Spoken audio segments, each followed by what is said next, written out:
Commutation of sentence. Our report for today is about the commutation of sentence. When we say commutation of sentence, it is the reduction of the period of a prison sentence, and it is granted by the President of the Philippines. Now, who may file a petition for the commutation of sentence? Number one is that the prisoner at least serve one-third of the definite or aggregate prison term.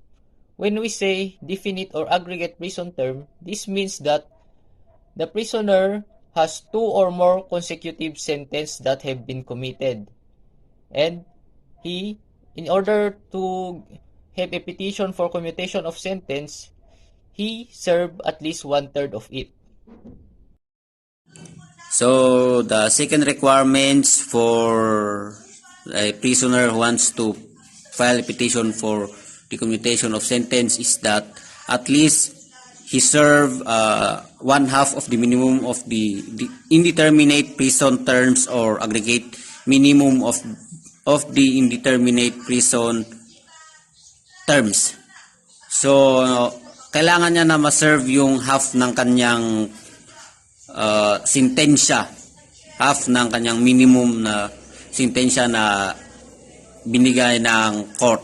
Kumbaga sa reclusion temporal, kailangan niya nang ma-serve yung half ng penalty na ginawa sa kanya ng korte. At yung mga hindi kasali dito o hindi pwede dito na sa term na ito ay yung mga nasentensyahan ng death penalty, life imprisonment, at yung pati yung mga sentensya na hindi aabot ng 1 year yung sentensya niya, at saka iba pa. So, at least 10 years for prisoners sentenced to 1 reclusion perpetua or 1 life imprisonment for crime offense not punishable under Republic Act 7659 and other special laws. So, sinasabi niya dito na dapat after 10 years na na-serve na yung prisoners basta hindi siya crimes under the Republic Act 7659.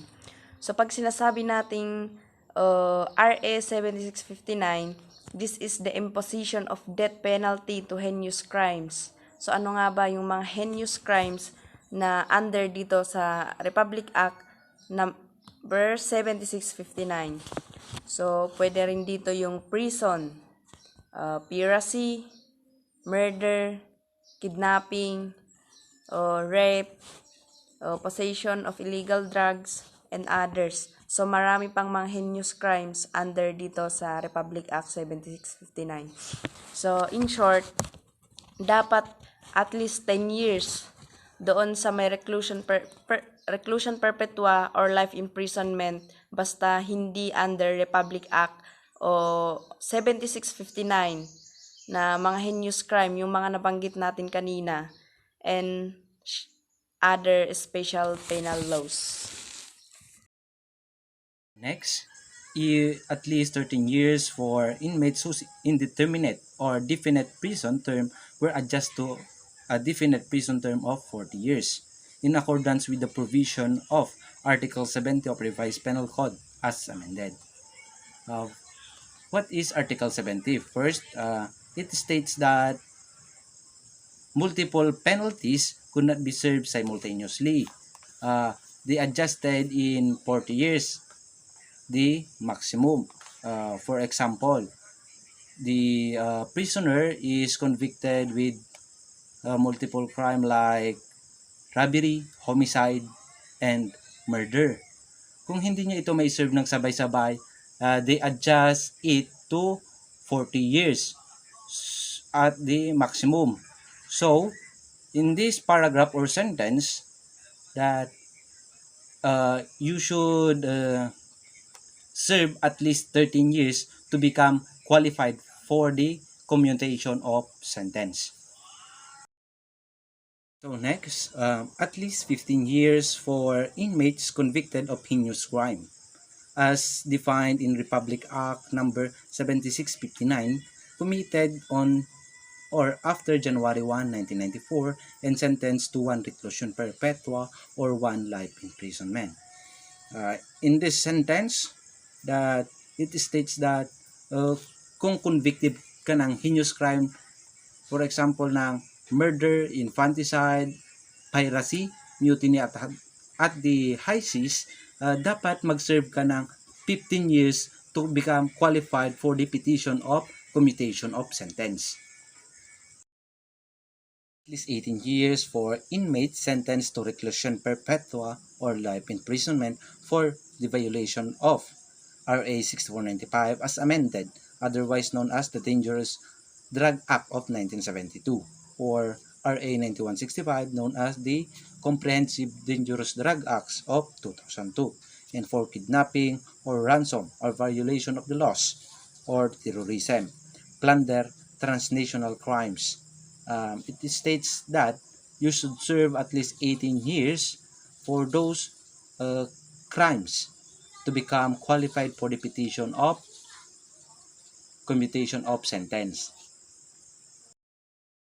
For the 7 condition for commutation of sentence, the inmate should have served at least 20 years for inmate sentence of 2 or more reclusion perpetua or life imprisonment, even if their sentences were adjusted to a definite prison term of 40 years in accordance with the provision of Article 70 of the Revised Penal Code. So, ang batas ay nagtatakda ng minimum ng karapatang panahon na dapat paglingkuran ng isang bilanggo bago siya magkaroon ng pagkakataon para makalaya.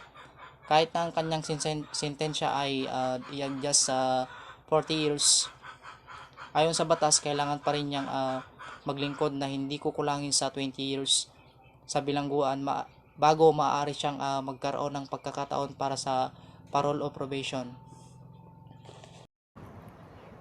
Commutation sentence number 8.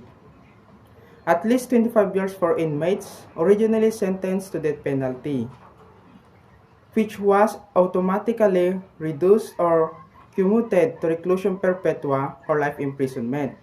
So it's telling here that if you are sentenced to death penalty, your sentence will be automatically reduced to reclusion perpetua, which is ranging to 20 years and 1 day to 40 years. And also, if you are sentenced to death penalty, your sentence will be reduced into life imprisonment. That's all.